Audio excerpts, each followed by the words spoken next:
Senhor. Amém. Vamos adorar o Senhor nesta noite.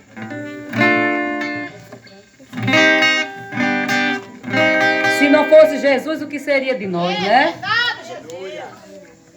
O Senhor, uma certa vez, curou um aleijado e ele disse que não deveria esquecer da cama de onde o Senhor tinha tirado, né? Então a gente não deve esquecer de onde o Senhor nos tirou. E se não fosse o Senhor, o que seria de nós?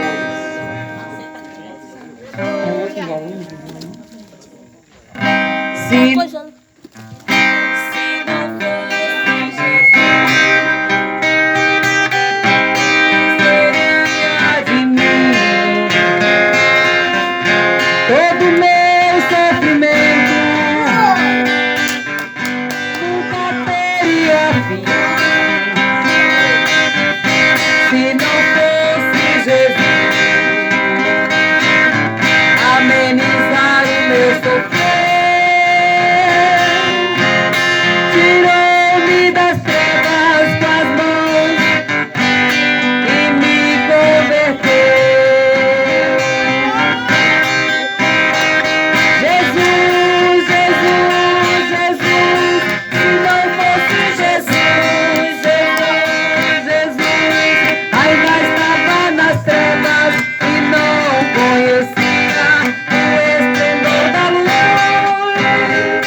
Conhecer